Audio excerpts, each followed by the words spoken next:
This is James Taylor, and you're listening to The Creative Life. The Creative Life podcast is a show created for you, the creative. If you're looking for inspiration, motivation, and advice while at home, at work, or on your daily commute, then this show is for you.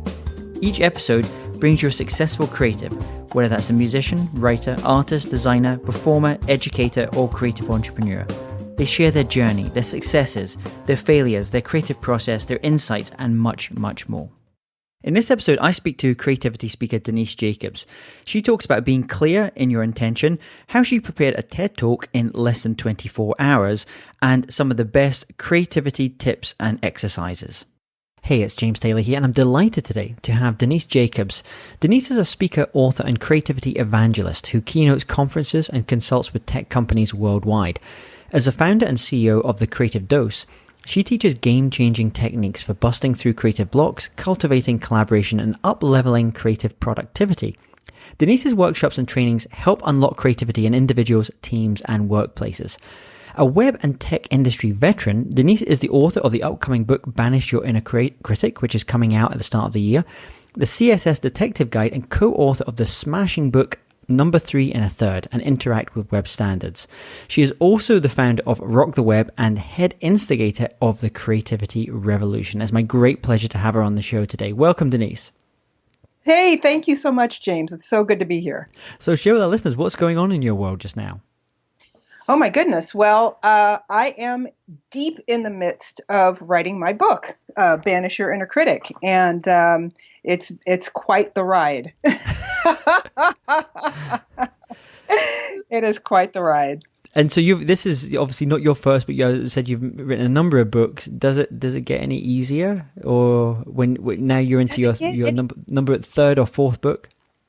Right. It's interesting because it's kind of like, it's been kind of so long since I've put my head down in a really long-term kind of writing project. And, it's the difference between like going out for a run every now and then deciding you're going to do like a half marathon.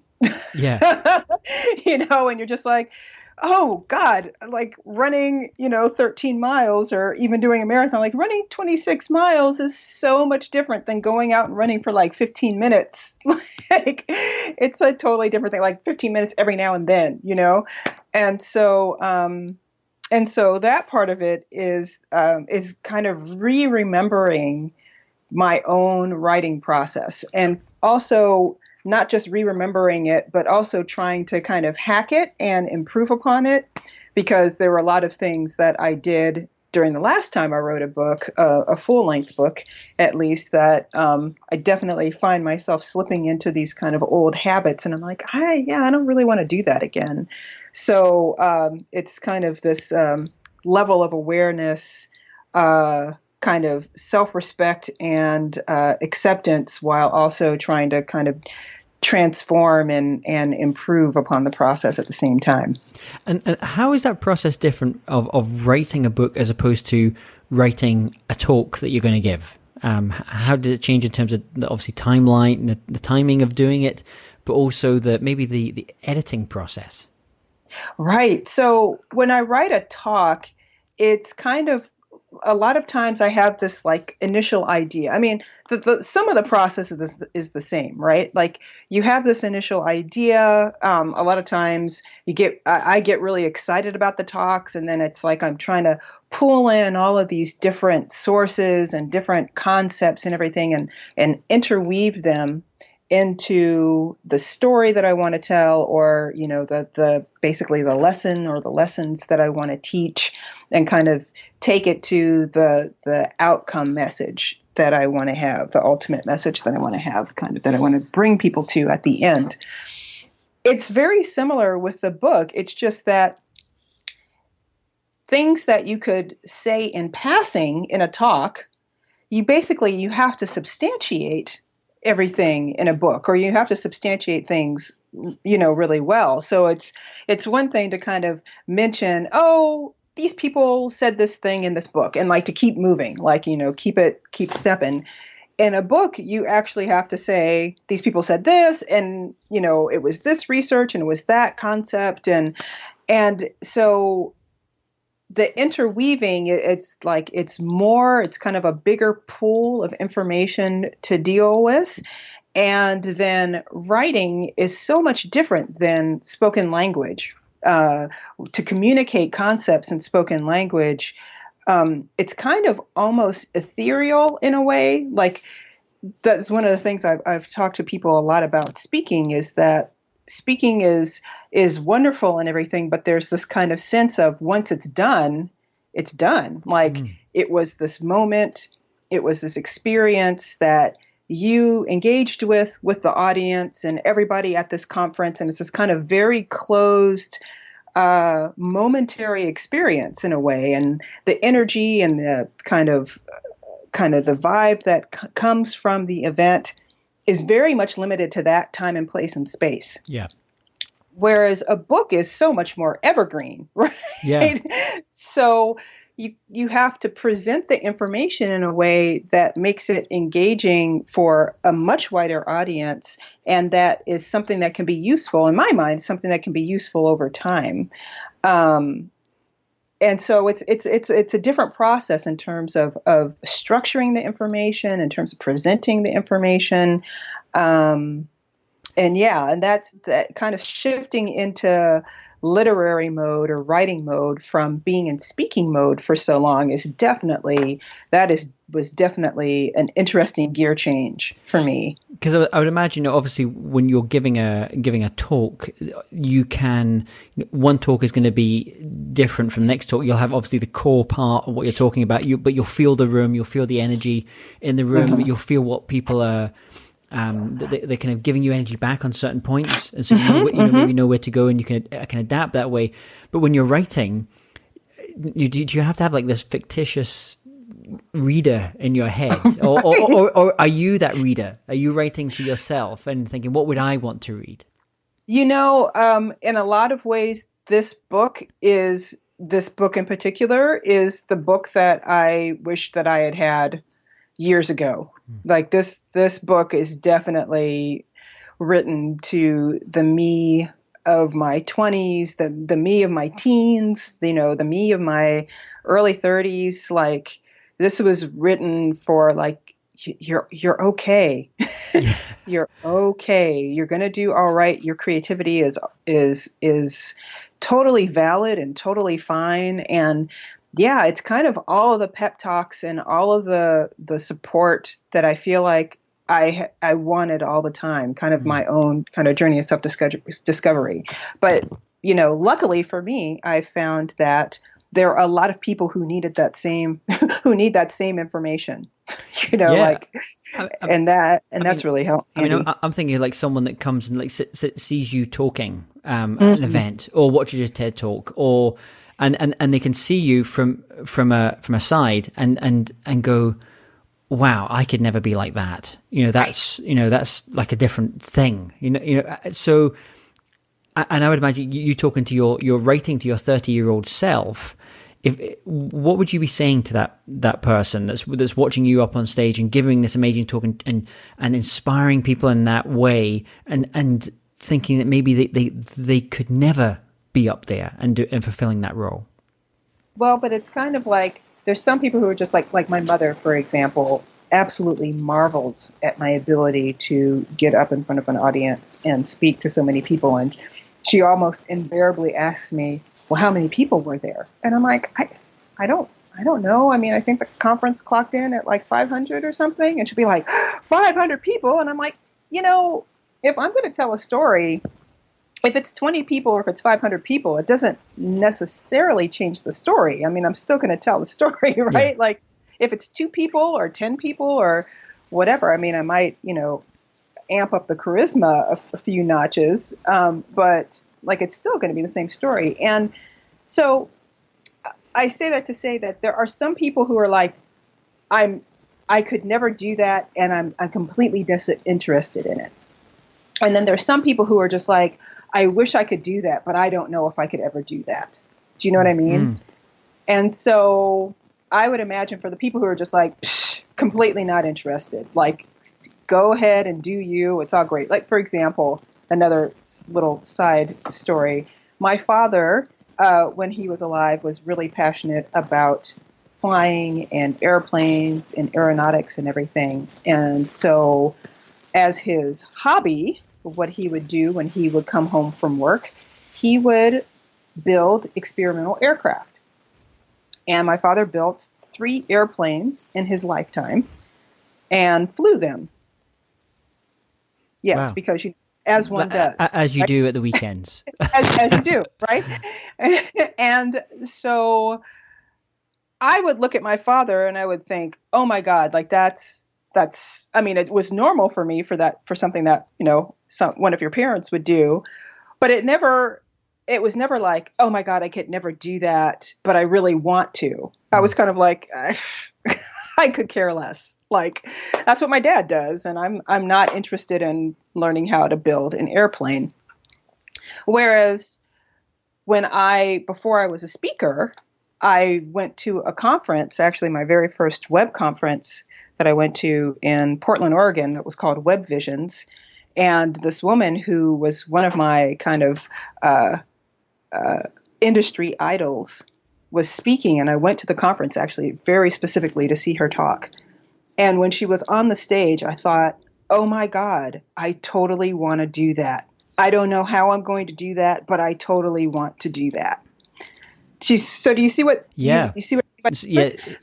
The intention is different. The intention is different. The desire is different, right? And so I think for the people who are like, I would love to do that, but how do you even do that? Like, that just seems completely impossible, but it's desirable. Yeah. Then to those people, I would say, yeah, because it is. And in a lot of ways, I believe that when you really desire something, when something looks really attractive to you and it's desirable, but you don't know exactly how it's going to come together, it's because in a lot of ways, it's like your soul speaking to you saying, this is the way we need to go. This is part of the path. This is the direction in which you need to start walking.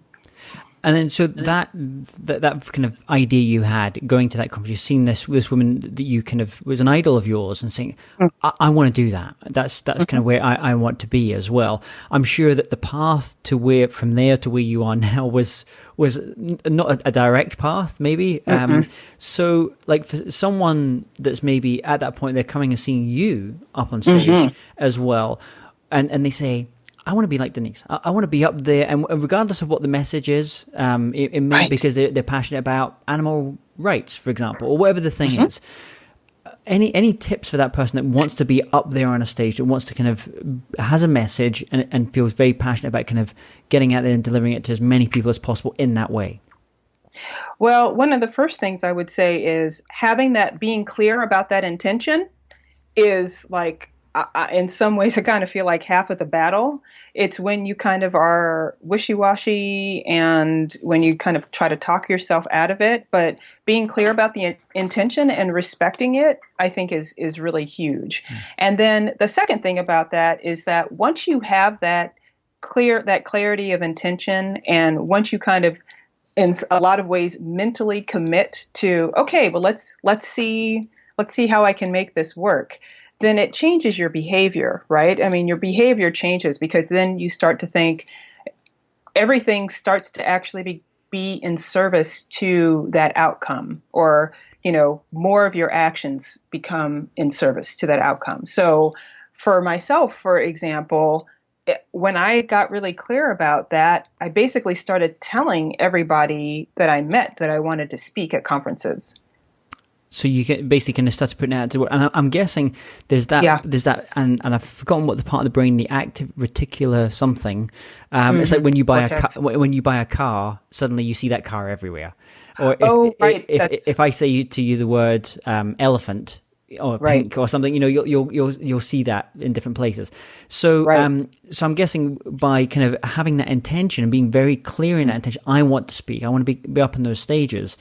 The kind of world doesn't quite maybe align itself to you, but at least the opportunities present themselves a bit more openly than they might otherwise.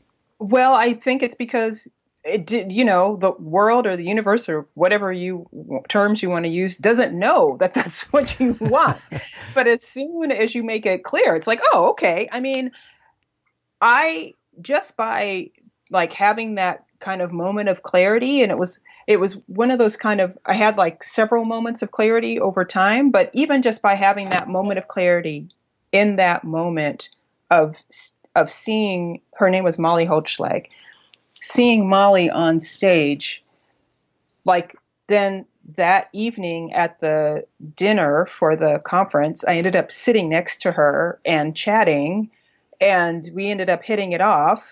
And then, she was like, I would love to hang out sometime. And I was like, yeah, right. And she was like, no, seriously, I think you're really cool and I would love to be friends. And I was like, well, if you want to be friends, okay. And I was planning to drive across the country a couple of months later to move from Seattle, Washington to Miami. And she lived in Tucson. And I was like, that's kind of on the way, right? And so I sent her an email and said, hey, Molly, I'm going to be driving. I'm going to be driving across the country. I'm going to be like in Los Angeles, and I'm going to be heading east. I would love to have lunch or something. And she was like, hey, if you're going to be in town, just let's make it a proper visit and you can stay for a couple of days. I was like, okay, that's fine. And we ended up becoming friends. And then she ended up introducing me to other people who were people who were like very influential in the web industry and also speakers. And kind of over time, just from the relationships that I made with her, is how I actually got into speaking. It's crazy how it works out.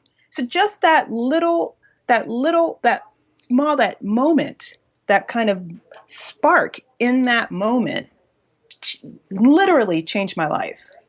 And can you remember at a time on stage after you'd started, you were speaking more and more, where you kind of had to just kind of pinch yourself a little bit, or just you recognize how, I kind of got here.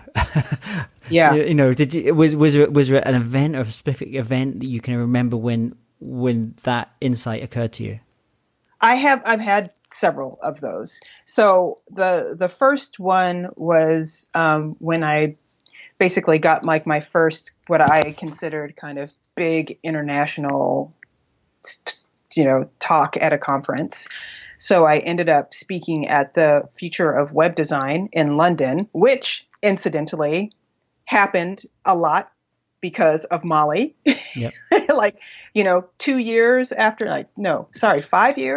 I had met her, then this series of events happens where I end up having the opportunity to speak at this conference, or reaching out to the people to speak at the conference.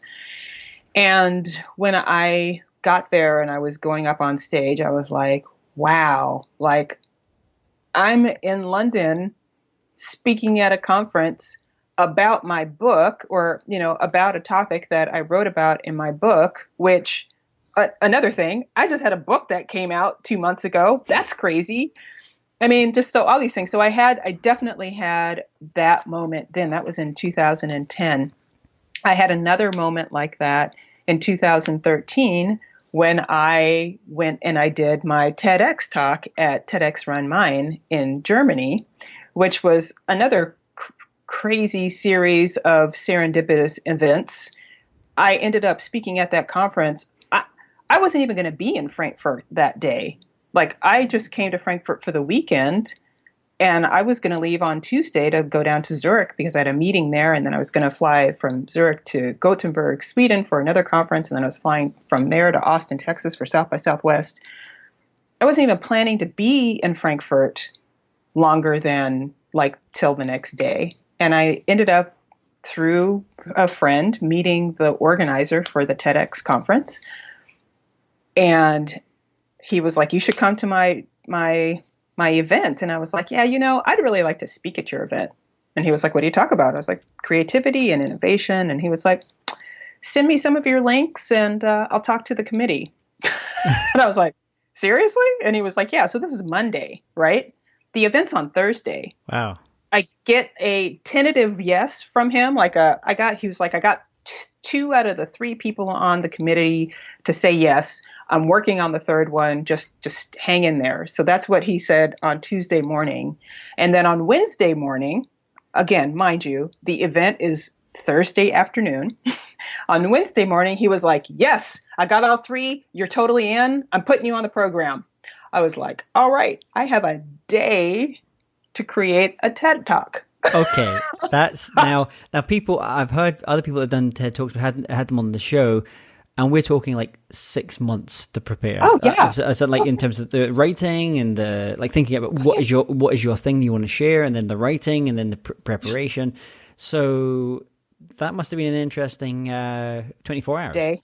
Yeah, it was an interesting 24 hours. But when I was sitting there in the audience, so apparently, what I understand, the way they do TEDs and TEDx's, or at least TEDx's, is that you need to come up onto the stage from the audience. At least that one they did. So I'm sitting in the audience, like kind of waiting for my turn. I'm all mic'd up and I'm sitting there and I'm kind of like breathing and like meditating and just trying to keep myself calm and be like, this is all good. Like I kind of freaked out a little bit before, and the friend that I had hung out with during the weekend, I texted him and I was like, ah! And he was like, and he wrote me the absolute perfect text. You know how sometimes people say the perfect thing to you at the perfect time? Yeah. And he wrote back and he said, you have done this hundreds of times. You're going to be fine. Yeah. And I was like, you're right. I am going to be fine. I have done this hundreds of times. He's absolutely right. And so I just kept telling myself, you know what? You're going to be fine. And whatever happens, happens. And that's what's going to go on. And you got up there, you delivered that amazing. So how many times has that been watched now? I haven't seen what the... Oh, I haven't even looked. I mean, I've seen people who are like, I've got 1 million views. And I last time I looked at it, it was like 2,500. And I was like, yeah, I'm not going to look at that. People see it, they see it, and if they don't, they don't. It'd be awesome if it were really well watched. But there's a cachet that comes with obviously speaking at TED Talk. That's a great way to then go and get other speaking gigs as well, because it's almost like a badge. You kind of got that badge. Oh, TED Talk and there as well. But someone seeing you up on that stage, they wouldn't have obviously seen that 24 hours that you went through, but they might not have also seen a time you mentioned to me before, which was another speaking gig you got asked to do in England, I think it was. Yeah. Tell us about that one, because that one went a little bit differently. It totally went differently. So there was a conference that was called New Adventures in Web Design, and it was put together by Simon Collison and his business partner, Greg, whose last name escapes me at the moment. And I think this was the third year. Was this the third year? No, maybe it was just the second year. I think maybe it was just the second year of the conference. And no, it was a third. Anyway, so I had really wanted to speak at this conference, and I ran into Simon at South by Southwest a few months previous, and we talked, and I was like, yeah, I would love to do a talk about this kind of thing and blah. And he was like, yeah, totally, keep you in mind for New Adventures. And then he invited me, and I was like, oh, I really had this idea about how the kind of the neuroscience of creativity and how your brain works on creativity and all this stuff. And so the talk was aptly named Your Brain on Creativity. And I was kind of kicking around ideas for how to structure it. And then I somehow was really into storytelling and how powerful storytelling was. And so I was like, I will do it, and I will incorporate storytelling into parts of it. Well, what ended up happening is the talk took the amount of time that the talk took to make, which meant it took a long time. And I was writing it up until literally the day that I presented it. So I think I finished like the very last sentence. It was like noon, and I was supposed to go on stage at like 4 or something ridiculous like that. And so then I'm like scrambling, trying to make the slides and all this stuff. Still hadn't really run through it at all. I kind of just run through it in my head while I was doing the slides and stuff, and got my stuff together. The venue was like a 25-minute walk from where my hotel was. And so, I got myself there, got there ahead of time and everything. And I'm kind of like, I have no idea how this is going to go, but I think it's going to go okay. And it's kind of interesting. And this is like a really creative bunch of people. And so we'll see. And you knew this type of crowd because you'd been that person in the audience. Oh, yeah. That was your audience. Yeah, these were my peeps at the time, right? Because I was still doing web design stuff. I was doing more creativity things, but I was still doing CSS related things and stuff like that. And what ended up happening was the way the talk ended up coming out was it ended up basically just being a story. And it was a whole story, and it's like a whole hero's journey kind of structure and all this stuff. And so basically I ended up reading them the story. It was almost like a bedtime story for creatives in a lot of ways. And so I ended up reading them the story and then in some parts acting it out. And as it was happening, I was just like, this isn't as, fluid and everything. The venue that it was in was this gorgeous, gorgeous old theater, enormous. So there had to have been, it was enormous. It was like cavernous, but it was gorgeous. And it was one of the few times that I got up on stage and I looked out and I got that feeling in my stomach, like, oh my God, look at all those people. And so I did it and I performed it and everything and everybody clapped. And then afterwards, it was really interesting because I don't know if it was like my brain was making this up, but it seemed like I was used to getting off the stage and having people like, as I walk through the audience, people like, oh my God, I really liked that. And oh, that was great. And all this stuff. And I'm walking through the audience and I felt like everybody was avoiding looking at me. Like if you just avert your eyes, she won't look at you. And then you won't have to try to say something nice about that weird talk that she just did. I got into the speaker green room and somebody was like, well, it's a good thing that's done, right? And I was like, ooh, wow. And like there was one guy back there who was doing tech stuff for the conference. Like he was recording it or he was recording the audio or something. And, I think he had a little extra beer with lunch or something. So he seemed like he was a little extra happy, and he was just like, "Oh my God, that was great!" Blah blah blah. It was kind of like the ravings of a lunatic at that point. I was just like, "Thanks," but like everybody else is like, "Oh wow, all righty," and I was like, "Huh." And then I even saw a friend of mine afterwards, and he was just like, "So wow, that talk was that wasn't what I expected." And I was just like, wow. So I'm like, just as the evening is progressing, I'm just getting like more and more freaked out. Like, oh my God, I totally bombed. Oh my God, this was awful. That was a bad idea. I should have just stuck with something I had. I should have rehearsed it more. I did, like just totally beating myself up. Right. And then I have dinner with my friend and some other friends. They don't say anything about the talk. We get to the after party. And as I'm going up to the after party, a guy comes out and he walks by and he goes, "Hey, I really enjoyed your talk." And I was like, "Oh, wow, like you're the only one. Thank you." And I so appreciate that because everybody else kind of hated it, I think. And then I get up to the door and another guy comes out. His name was Luke Weremuth. Actually, I remember this very distinctly. And we had this great conversation. He was like, "I do acting and improv. And it was just so great to see like some improv on the stage. And it was so creative and imaginative." And I was just like, "Okay, thanks." And I was like, "Okay, that makes two." Like the only two guys who liked my talk at the conference. And then I came in and people started saying, like it was kind of like a smattering of things. And I kind of like hid in the back of the club where the thing was. And as the evening progressed, more and more people came up to me. As a matter of fact, this one woman came up and she was at the conference with her husband. And she was like, "Oh my God, your talk was so amazing. And this and that." And I was sitting there and every time you said something, it was like elbowing my husband, like, see. And I was like, what? And then when I had basically stayed up the whole night the night before trying to finish everything. So I was just standing dead, right? And so I was like, it was like 11 and I was like, I have to go to bed. And so I'm trying to like work my way out of the club. Everybody's like had total tons of pints by this point in time. Everybody's like happy and like partying and stuff. And I'm like trying to drag my sorry behind out of there.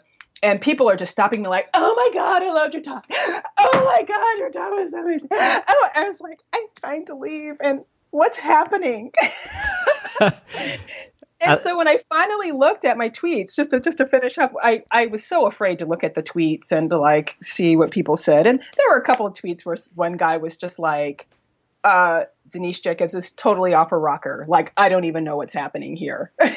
But then I've had other people who were just like, she could read me a bedtime story anytime. Like, this was so cool, so imaginative, a way the brain works, the creativity, la, la, la. And I was like, oh.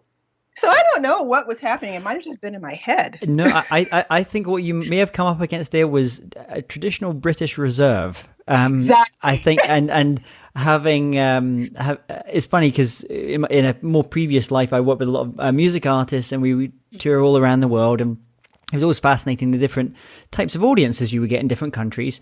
And so obviously Americans, generally great audiences, and actually Koreans, really good, very vocal audiences.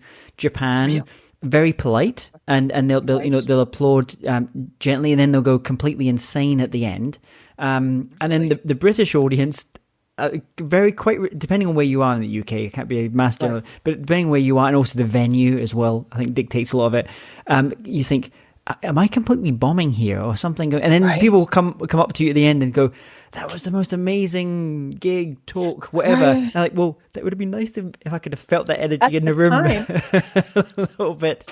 But I think you just hit some British reserve. But that's great that you went through. Now, on that point, something that maybe holds a lot of people back is maybe they have that experience, but they don't get the people coming up to them in the end. And they might have delivered a great talk or a great performance or a great opening for a gallery for artwork they were doing, but they don't hear that thing back, and it can knock their confidence as well. Mm-hmm. Absolutely. So this is something I know you and I have spoken about before. Mm-hmm. Is there anything that you can say to maybe those creators out there who they have this thing in the back of their head, they want to go and do creative work, and they're niggling at the back of their head. They want to go and maybe start that new business or write that short story or the poetry, but there's this kind of confidence thing that's there. Is there anything just to kind of like start kind of chipping away at it, or do you have to just kind of going full with a tank and blast it? How does it work? Well, there's a number of approaches. I mean, and that's essentially in a lot of ways what my book is about silencing that voice of self-doubt, right? I mean, because that's probably the cause of more unstarted and abandoned creative projects than anything else is the fear of what would happen if I did this and nobody liked it. Yeah. Right. And not kind of focusing on this, but what happens if I don't do this and this amazing thing that I have to offer doesn't come into the world? And so, you don't know what's going to happen. You don't know. There's no certainty. There's no assured thing. There's none of that. But what you do have is you do have this vision, and you do have this idea, and you do have this little concept, this little thing that keeps poking at you and saying, hey, I'd really like to be done. I'd really like to come in the world, and you're the person to do it. And I feel like that's what you need to pay attention to more so than that voice of self-doubt, because the kind of the spirit of the idea, I think, is stronger and purer and has more power than any of your fears about what could potentially happen in the future, because the future is not set. Yeah. And there's probably, I mean, if we think about like someone, and I kind of think people getting up on stage, that's kind of scary, whether you're a performer, an actor, whatever giving talks, because probably a hardwiring, going back to like the early kind of predator type of, fight or flight thing. Being up in an area where there's no cover, you don't have a weapon, and you're exposed in that way. Right. That's probably like that reptilian part of the brain, or whatever that part of the brain is like shouting, "Get me out of here as quickly as possible." Right. But I think it's also when you realize, if you can kind of take control of that part of the brain. I mean, that's why we've got a prefrontal cortex like wrapped on top of that, top of the limbic brain, right? So we can actually do a little bit and try to like guide, when the limbic brain goes, you can be like, okay, you were here first, but I'm here second. And so I can actually think through this process. I outrank you. Right. You can go away. And so, you work a lot, I know, with like in terms of workshop style with companies and organizations. When it comes to that dynamic of a team, maybe a team aren't particularly operating in a very creative way, and you're brought in there to really help the team think more creatively and operate more creatively. Are there any exercises that you think work particularly well in that kind of group setting? Yes. Well, one of the things I think that is great, and this is one of the many wonderful things that I've gotten from my colleague that I work with, that we do work together, Jessie Sternshoes of the Improv Effect. She got me hooked on improvisation and using something that's called applied improvisation as the tool to teach people through. And so we do a lot of exercises that are based on like improv exercises, but that are basically geared towards a specific outcome and teaching a specific outcome. So one of the exercises that one of the ones that I really love, one of my favorite ones, is a partner exercise. And it's where there's one person who's a storyteller and there's another person who's the listener. And the storyteller has a premise that they start off with, and the listener listens. But what happens is the storyteller has to leave gaps in the story for the listener to give them a word. And the listener actually has a list of words that they can use, so that they don't have to try to think of something on their own. And so the storyteller will probably say something like, I went to the store because I had to buy and then you as a listener would say, dozen eggs? Yes, I had to buy eggs. And I had to buy eggs because I was going to bake a souffle? Exactly. And so it's this kind of really nice give and take where the storyteller is not in complete control and the listener contributes to the story, and together they build the story together. And it's also this kind of surprise and delight factor where you don't know exactly what's going to happen, but it's something that you built together. And I love that. I love that exercise as a kind of a creative exercise to kind of get people to get more in sync with each other and more in tune with each other. That's great. And then there's another really fantastic exercise that also has to do with storytelling, which is called String of Pearls. And this one is where you have a whole group, and one person is a person who basically comes up with one sentence, and their sentence is the beginning of the story. And then another person comes up with a sentence, and their sentence is the beginning of the story. The sentences are completely unrelated, right? And then another person comes up with a sentence that's the end of the story. And then everybody else in the group kind of fits themselves in at different places in the sentence or in the story, just giving one sentence. And you have to make it figure out like how basically everything works so that gets you from the beginning of the story to the middle of the story to the end of the story. And it's a delightful, delightful exercise to watch it unfold and watch it happen, because it's like all you have to do is say one thing, and it's like you're part of this whole group building this thing collectively, and and helping each other out. And okay, I'm going to say this concept that links these two things together. And it's wonderful. It's a wonderful exercise. It's a little bit like if you go and hear like a jazz quartet, and there's a structure, there's a basic structure there, but you'll notice like that maybe just the drummer and the saxophone player playing against each other, and just giving each other's ideas, but they don't complete the idea. And often, sometimes and I know a lot of classical orchestras are going in now into big companies, because one of the things that big companies are really interested in is like how can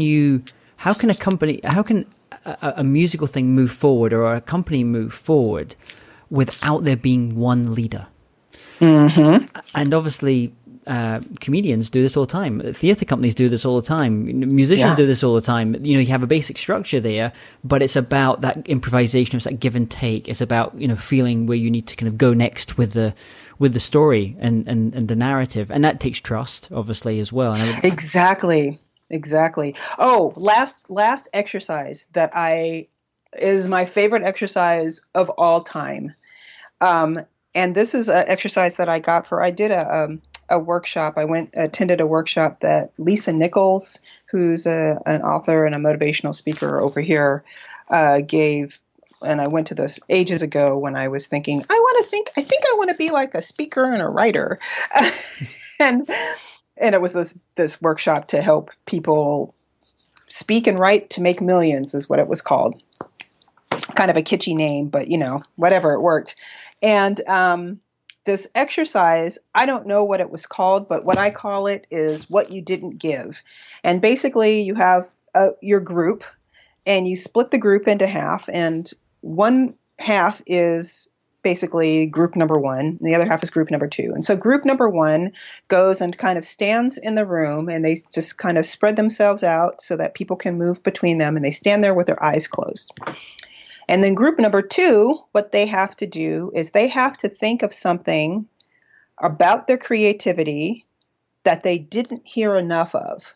So maybe it's you come up with great ideas. Maybe it is you're really imaginative. Maybe it's you can totally make money from being creative. Maybe it's you're brilliant. I don't know what it is, but everybody has these things that they're like, I just wish that somebody had told me. I just heard this more. If I had heard this more, I probably would have a stronger sense of self in this area.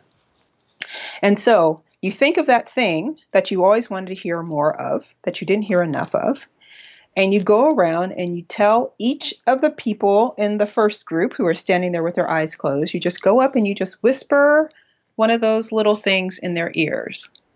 I think you're brilliant, or you've come up with amazing ideas, or whatever it is. And every single person goes around to every single person. And then when that's complete, we switch. And so group number two stands there. Group number one does the same thing, tells them things that they always wanted to hear. And this is one of the most powerful exercises I've ever seen. People get emotional. People have cried. People have ended up feeling like just so overwhelmed with emotion that they can't even talk. It doesn't sound like much, but when it actually happens, it's phenomenal. And I think that is a really good exercise, because a lot of times in groups and in teams, you're so busy on trying to figure out what somebody did wrong that people don't actually support each other, and they don't encourage each other, and they don't give each other strokes. Yeah, the humanity goes out of it, and it's kind of bringing that back, and the compassion back to it as well.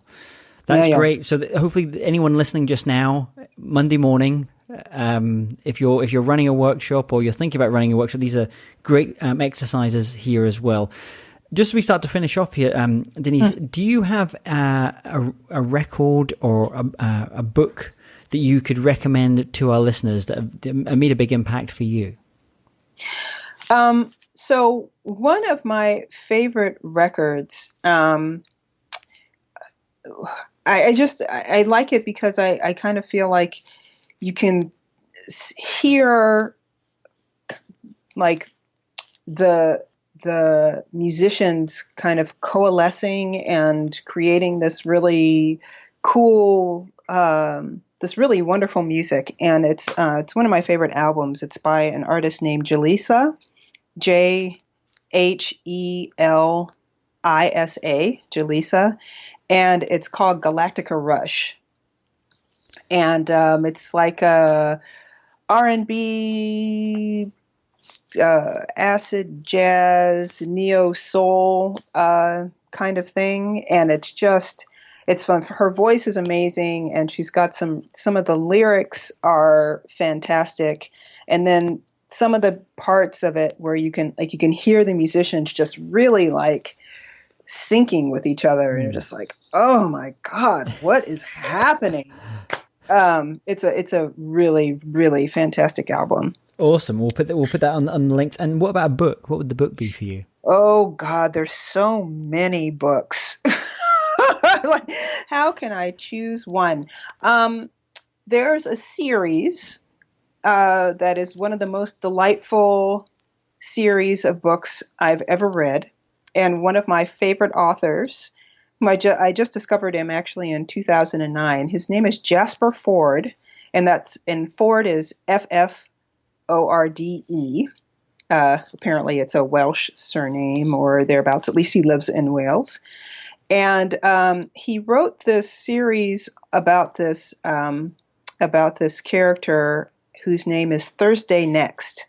And he's created this whole world where literature is the most important thing, and that it needs to actually, so that there aren't knockoff books being done and like knockoff Shakespeare and things like that. So there needs to be the literary police. And Thursday Next is an agent in the literary police. And I don't want to give any more away, but the very first book is called The Eyre Affair, after Jane Eyre. And it is like, his writing is delightful and imaginative and funny and exciting, because it's like an adventure, and it's like, I'm just going to say you're welcome. Wonderful. We'll put all these, if people go to jamestaylor.me and you'll just look for Denise Jacobs and you'll find this in the show notes. I'll put all the links here as well. So final question for you. Let's imagine you woke up tomorrow morning, had to start from scratch. So you have all the tools of your trade and the knowledge that you've acquired over the years, but no one knows you. You have no contacts. How would you restart? I basically would, if I woke up and I still had that conviction, that intention, that clarity of purpose, that what has basically driven me forward, in the past probably the last 10 years or so, then I would do what I did, which is to just start talking to people and telling people, sharing with them my desire and sharing with them my intent. And then the other thing that I would do that I didn't do then, that I am finally learning now, is to really accept who I am and really kind of embrace and celebrate my uniqueness. So one thing that I feel like I spent a lot of time doing, and, kind of unconsciously, is trying to fit myself into other people's molds and say, oh, well, this person did it this way and they've been really successful, so that's how you're supposed to do it, quote unquote. That's how it's done. That's how you're supposed to do it. Instead of saying, what actually works with how I am, intrinsically. What is the Denise Jacobs way? What is the Denise Jacobs way? And that's one thing that I'm really excited to start exploring next year, is to start doing things the way that actually works for me and that's authentic to me, instead of trying to be like all of these people that I admire. Fantastic. So on that, finally, what's the best way for people to connect with you, to learn more about your writing and your speaking and the other things that you've got going on? Where should they go? They should go to my website, denisejacobs.com. And they should also follow me on Twitter. My Twitter handle is Denise Jacobs, very easy. Those are the best two ways. And if you want to reach me by email, it's Denise@denisejacobs.com. Fantastic. Well, Denise, thank you so much for coming on the show. It's been a pleasure speaking to you again as well. And I wish you all the best with the new book, the next thing that you've got coming up as well. And just look forward to watching your career go from strength to strength. Excellent. Thank you so much for having me. This was so much fun. Hey, James Taylor here again. And if you're interested in living a more creative life, then I'd love to invite you to join me as I share some of the most successful strategies and techniques that high-performing creatives use. I put them all together in a free downloadable ebook that you can get by going to jamestaylor.me. That's jamestaylor.me to get your free downloadable ebook on creativity.